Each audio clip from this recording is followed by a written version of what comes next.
देखो, अगर आप भी मेरी तरह एक मिडिल क्लास फैमिली से बिलोंग करते हो तो आपको भी पता होगा कि अगर हमें एक छोटा सा कोई सामान यानी अगर 5,000 का भी कोई सामान खरीदना हो तो उसके लिए कम से कम हम 10 बार सोचते हैं और पैसे इकट्ठे करते रहते हैं। और फैक्ट ये भी है कि हम में से किसी को भी ये बिल्कुल भी पसंद नहीं। फिर हमारे दिमाग में आता है कि हम कैसे फाइनेंशियल फ्रीडम को अचीव कर सकते हैं। इसलिए ये वीडियो एटलीस्ट मिडिल क्लास के लिए बहुत इंपॉर्टेंट होने वाला है। और इस वीडियो में मैं आपको 5 साल में किस तरीके से फाइनेंशियल फ्रीडम को अचीव करना है उसके बारे में बताऊंगा।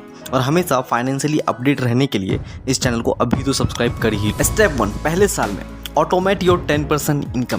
पहले साल में आपको अपने इनकम का 10% सेव करना है, नहीं अपनी 10% इनकम को सेविंग में कन्वर्ट करना है। मान लीजिए आपकी सैलरी 30,000 रुपये, तो आपका 10% होता है 3,000 रुपये, जिसे आप बिना किसी बहाने के सेव करना है। यानी एक साल में आपको इस हिसाब से 36,000 रुपये सेव करने हैं, जो कि ये पहले स्टेप के लिए बहुत अच्छा है। और ये पैसे आप पहले बिना सेव किए बर्बाद कर देते थे। Step 2, building an emergency fund.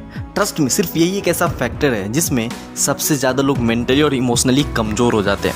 इसलिए आपके पास कितना भी पैसा क्यों ना हो, लेकिन आप कम से कम 6 महीने का इमरजेंसी फंड आपके पास हमेशा होना चाहिए। ये आपके बुरे वक्त में काम आता है, जॉब छोड़ने के बाद काम आता है, या फिर किसी भी तरीके की नई अपॉर्चुनिटी के लिए आपको तैयार रखता है। और सबसे इंपॉर्टेंट मेडिकल कंडीशन में तो ये आपको काम आता ही है।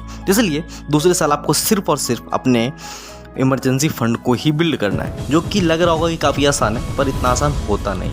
तीसरा साल, बिल्ड अ साइड और न्यू इनकम सोर्स। देखो, अगर कोई भी घर एक ही खूंटे पे टिका होता है तो उसके गिरने के चांसेस बहुत ज़्यादा होते हैं। और हम मिडिल क्लास किसी भी खर्चे के लिए इसलिए ज़्यादा सोचते हैं क्योंकि हमें पता है कि आने वाला इनकम सोर्स बहुत ही लिमिटेड है, यानी कि एक ही जगह से है। इसलिए तीसरे साल में आपको एक साइड हसल या फिर नई इनकम सोर्स को डेवलप करना है। अगर आपको नहीं पता कि कैसे डेवलप करें तो कॉमेंट करो, इसके लिए भी मैं एक सेपरेट वीडियो बना दूँगा। चौथा साल, invest your saving and permanent income.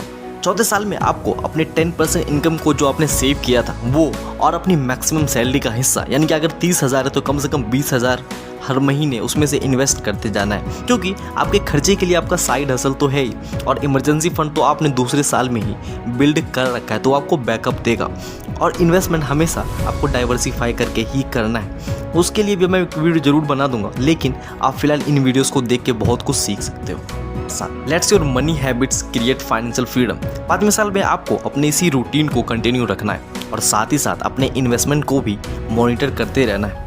इसी साल आपको अपने जॉब और साइड हसल को भी कंपेयर करते रहना है कि कहाँ आप ज़्यादा टाइम दे रहे हो और कहाँ से आपको ज़्यादा इनकम मिल रही है, और इसी के बेस पे आपको डिसाइड करना है। और अगर आपको लगे कि इससे हिसाब से आपको साइड हसल से ज़्यादा इनकम आ रही है और जॉब से कम, तो आप यहाँ पे जॉब भी छोड़ सकते हो और अपने किसी एक साइड हसल को परमानेंट भी कर सकते हो।